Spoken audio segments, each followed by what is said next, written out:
શ્રી ગણેશાય નમઃ. મિત્રો, આપ જોઈ રહ્યા છો યુટ્યુબ આપણી ચેનલ સ્વમાન કામાર્ગમાં આપ સૌનું સ્વાગત છે. મિત્રો, આજે આ વિડીયોમાં આપણે જાણવાના છીએ આસો માસના વધ પક્ષની એકાદશી રમા એકાદશી ક્યારે છે, તારીખ 16 ઓક્ટોબર કે તારીખ 17 ઓક્ટોબર 2025. આ દિવસનું શુભ મુહૂર્ત શું છે, પારણા ક્યારે કરવાના છે, આ એકાદશીનું શું મહાત્મ્ય છે. કારણ કે રમા એકાદશી એટલે કે માતા મહાલક્ષ્મીનું પૂજનની એકાદશી. આ એકાદશીને દિવાળીનો પ્રારંભ મનાય છે. રમા એકાદશીને વાઘ બારસ, ધનતેરસ, કાળી ચૌદશ, દિવાળી, બેસતું વરસ અને ભાઈ બીજ, આ રીતે દિવાળીની શરૂઆત થાય છે. આસો માસના વધ પક્ષની એકાદશીના મુહૂર્ત અને આ એકાદશીના મહત્વ વિશે જાણીશું. જો આપને આ વિડીયો પસંદ આવે તો લાઈક કરજો, શેર કરજો, કમેન્ટ કરજો. આપ આ ચેનલ પર પહેલી વખત જોઈ રહ્યા છો તો સબસ્ક્રાઈબ કરી લેજો, જેથી આવનારા નવા વિડીયોની માહિતી આપ સુધી તુરંત પહોંચી શકે. ધન્યવાદ. ઓમ શ્રી મહાલક્ષ્મી વિદ્મહે વિષ્ણુપતિ ધીમહિ ધિયો યો ન પ્રચોદયાત. બોલો માતા મહાલક્ષ્મીની જય, વિષ્ણુ પ્રિય જય. મિત્રો, એકાદશી એટલે કે 11મી તિથિ, જે મહિનામાં 2 વખત આવે છે, શુદ્ધ પક્ષ અને વધ પક્ષ. વર્ષની કુલ 24 એકાદશી થાય છે. જ્યારે 3 વર્ષે પુરુષોત્તમ માસ આવે છે, ત્યારે એકાદશી એ માસની કુલ 26 એકાદશી થાય છે. આ 26 વિષય એકાદશી સ્વામી ભગવાન લક્ષ્મીપતિ નારાયણ છે. આજે ભગવાન નારાયણની પૂજાની સાથે લક્ષ્મીજીનું પણ ખાસ પૂજન થશે, કારણ કે દિવાળીનો આરંભ થવા જઈ રહ્યો છે. આ એકાદશીના દિવસે ભક્તજનો માતા મહાલક્ષ્મીના પૂજન સાથે ઘરને પણ શણગારે છે, દીપદાન કરે છે. એકાદશીના સ્વામી ભગવાન વિષ્ણુની વિશેષ પૂજા કરે છે. જગતના પાલનહાર ભગવાન વિષ્ણુ લક્ષ્મીજી આજે પૂજા કરવાની ઘરમાં સુખ, સમૃદ્ધિ, આરોગ્ય, સૌભાગ્યવતી બની રહે છે. આખું વર્ષ એવું પણ કહેવાય છે કે જીવનભર પણ જો ભાવથી, પ્રેમથી ભગવાન વિષ્ણુની પૂજન આરાધના કરવામાં આવે તો માતા મહાલક્ષ્મી ઘણા પ્રસન્ન થાય છે. કહેવાય છે કે લક્ષ્મીજીનું પૂજન હંમેશા તેમના પતિદેવ ભગવાન વિષ્ણુ સાથે પૂજા કરવાથી અથવા તો તેમના પુત્ર ગણેશ સાથે પૂજન કરવાથી સ્થિતિ રૂપે વાસ કરે છે. ઘરમાં જીવનમાં જો એકલા લક્ષ્મીજીની પૂજા કરી લો તો લક્ષ્મીજી સંસારતા તેઓ જતા પણ રહે છે. એટલા માટે જ આ દિવાળી દરમિયાન લક્ષ્મીજીની પૂજન કરવાની શ્રી ગણેશ સાથે થાય છે. પરંતુ રમા એકાદશીના દિવસે તો તેમના પતિદેવ ભગવાન નારાયણ સાથે જ પૂજન થાય છે. આ એકાદશીના જીવનમાં ભૌતિક સુખોની સાથે ભક્તિ અને અનંત મુક્તિ દેનારી છે. સૌ પ્રથમ જાણી લઈએ એકાદશીની તિથિ ક્યારે છે, આરંભ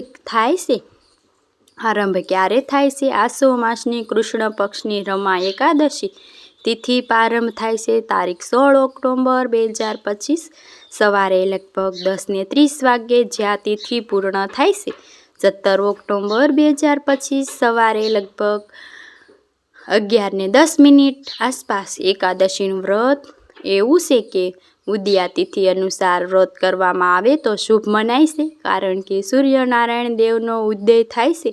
તે સૂર્યનારાયણ દેવ પણ સાક્ષાત ભગવાન વિષ્ણુના જ અવતાર છે, મનાય છે. સૂર્યદેવની પૂજા ઉપાસના પછી એકાદશીના સ્વામી એવા ભગવાન નારાયણની પૂજા ઉપાસના થાય છે તો ઉત્તમ ફળ પ્રાપ્ત થાય છે. એટલા માટે આ એકાદશીની તારીખ 17 ઓક્ટોબર 2025 શુક્રવારે દિવસે રાખવાની રહેશે. એકાદશીના દિવસે પારણાનું પણ ઘણું મહાત્મ્ય છે, કારણ કે જો એકાદશીનો આપણે સંકલ્પ કરીએ તો તેને છોડવું પણ પડે છે, પારણું કરવું પડે છે. એકાદશીના પારણા તારીખ 18 ઓક્ટોબર 2025 સવારે લગભગ 6:30 થી લઈને લગભગ 6:30 વાગ્યા સુધી કરવાનું રહેશે. આ એકાદશીના પારણા અર્થાત વ્રત છોડવું ત્યારે પણ આપણે દાન પુણ્ય કરીને વ્રત છોડાય છે, પ્રભુની ક્ષમા પ્રાર્થના કરાય છે. એકાદશીના દિવસે પૂજન વિધિ વિશે પણ જાણી લઈએ. પ્રભુની પૂજા કેવી રીતે કરવી? આમ તો ભાવથી પ્રેમથી આપણે જે રીતે પણ પૂજા કરી શકીએ તે ઉત્તમ છે, પરંતુ એકાદશી તે ભગવાન નારાયણને પ્રિય એવું આ વ્રત છે.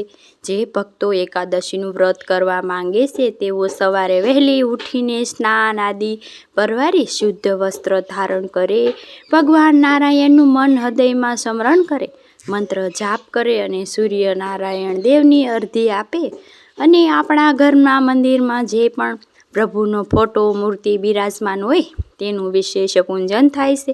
મૂર્તિ હોય તો સ્નાન કરવું પડે છે અને ચિત્ર હોય તો સાફ વસ્ત્ર સાફ કરીને ત્યારબાદ તેનું પૂજન થાય છે. ભગવાનની સામે વિધિ વિધાન ફળ મીઠાઈ ભોગ લગાવાય છે. માખણ મિશ્રી ગળ્યું દૂધ અને ભગવાનને સૂકો મેવો પણ ધરાવી શકાય છે.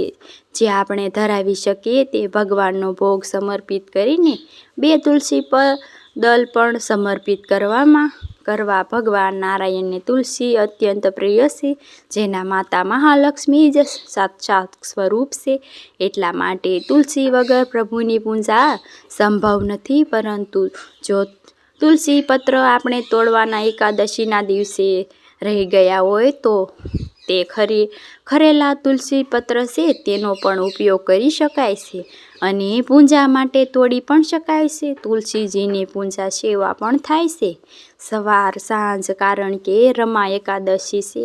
તુલસીજીને લાલ ચૂંદડી ઓઢાડાય છે, મોલી વીંટાળાય છે, ધૂપ દીપ પતાસાનું નિવેદ ધરાય છે અને ભગવાન નારાયણની સામે પણ ખીરનો ભોગ સમર્પિત થાય છે, કારણ કે માતા મહાલક્ષ્મીની પણ સાથે પૂજા થાય છે. માતા મહાલક્ષ્મીના મંત્ર જાપ કરી શકાય છે. ભગવાન નારાયણને પ્રિય વિષ્ણુ સહસ્ત્ર નામ પાઠ કરી શકાય છે. કહેવાય છે કે વિષ્ણુ સહસ્ત્ર નામ પાઠ કરવાથી સર્વે પાપ નષ્ટ થાય છે. જન્મોજન્મના અપરાધો તેમાંથી પણ મુક્તિ મળે છે. આ ઉપરાંત એકાદશીના દિવસે અમુક નિયમ લેવાય છે, જેમાં કે આજે ભક્તો વ્રત કરવાથી માંગતા તેઓ પણ લક્ષ્મી નારાયણ દેવનું પૂજન કરી શકે છે, મંદિરોમાં જઈને દર્શન કરી શકે છે, દાન પુણ્ય કરી શકે છે. વ્રત હંમેશા સાંભળવાથી પ્રેમથી થાય છે. શરીર જો સાથ ન આપતું હોય તો નહીંતર વ્રત કરવાની કોઈ આવશ્યકતા નથી. મનમાં કોઈ દુઃખ ન લગાડવું. પ્રભુ આપણે વ્રત કરવાનું કહેતા નથી, પણ આપણા મનથી રાખીએ છીએ. એકાદશીનું વ્રત જે મહિનામાં 2 વખત આવે છે, તો વૈજ્ઞાનિક દ્રષ્ટિએ જોઈએ તો આપણે વ્રત ન સમજીએ. આપણે મનમાંની 15 દિવસે આપણે 1 વખત ભૂખ્યા રહેવું જોઈએ, જેથી શરીરની સફાઈ થાય એવું પણ મનાય છે.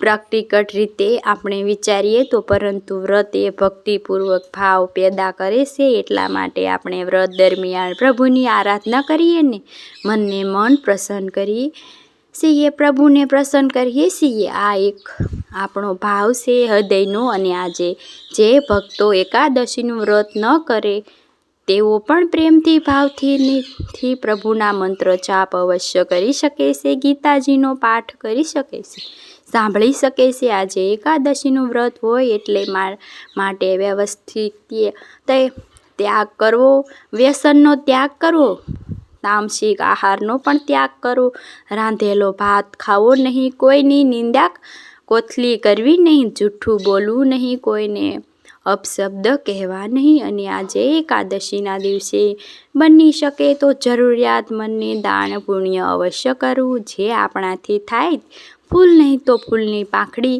રૂપમાં, કારણ કે કહેવાય છે કે દાન કરવાથી આપણા ધન શુદ્ધિ થાય છે. અને આજે તો લક્ષ્મીજીનો પણ પ્રિય તહેવાર છે. રમા એકાદશીના દિવસે દિવાળીનો આરંભ થાય છે, લક્ષ્મી પૂજાનો આરંભ થાય છે. એટલા માટે લક્ષ્મીજીની ખાસ પૂજા થાય છે. ભગવાન નારાયણ સાથે આજે લક્ષ્મીજીની સામે જલ, અક્ષત, લાલ પુષ્પ અને ધૂપ દીપ નિવેદ આદિથી પૂજન થાય છે. શ્રી હોય છે તેની પણ પૂજા કરી શકાય છે. એકાદશીના દિવસે પીપળાના વૃક્ષની પૂજા આરાધના કરવી. પીપળાનું વૃક્ષ જે સર્વદેવૈસે માટે એકાદશીના દિવસે પીપળાના વૃક્ષ નીચે દક્ષિણા કરવી લક્ષ્મીનારાયણ દેવની પ્રસન્ન થાય છે. પ્રદક્ષિણા કરવાથી લક્ષ્મીજી નારાયણ દેવ પ્રસન્ન થાય છે. આ ઉપરાંત પિતૃ દેવતા પણ પ્રસન્ન થાય છે. પીપળાનું વૃક્ષ એવું છે કે જેમાં સર્વે દેવી દેવતાનો વાસ ગણાય છે. આપણા પિતૃઓ પણ આપણા હિન્દુ ધર્મ પ્રમાણે પીપળાનું વૃક્ષ ઘણું પવિત્ર છે. એટલા માટે પીપળાના વૃક્ષ નીચે આજે દીપદાન પણ કરી શકાય છે. દીપદાન આપણે ઘરમાં પણ કરવાનું છે. મેન દરવાજા પાસે પણ કરીએ છીએ અને જ્યારે માટલું આપણે પાણી પીવાનું રાખીએ છીએ ત્યાં કચરા પેટી ત્યાં તુલસી ક્યારેય અને આપણા ઘરના મંદિર પાસે ઘરનો જે ઈશા ખૂણો હોય તે પૂર્વ અને ઉત્તરનો ત્યાં પણ લક્ષ્મી દીપક પ્રગટાવાય છે. આમ કરવાથી પણ ઘરમાં માતા મહાલક્ષ્મીની કૃપા પ્રાપ્ત થાય છે. આ એકાદશીનું વ્રત એવું છે કે બહેનો માસિક ધર્મમાં હોય તો ઘરમાં સૂતક હોય તો પણ વ્રત કરી શકાય છે.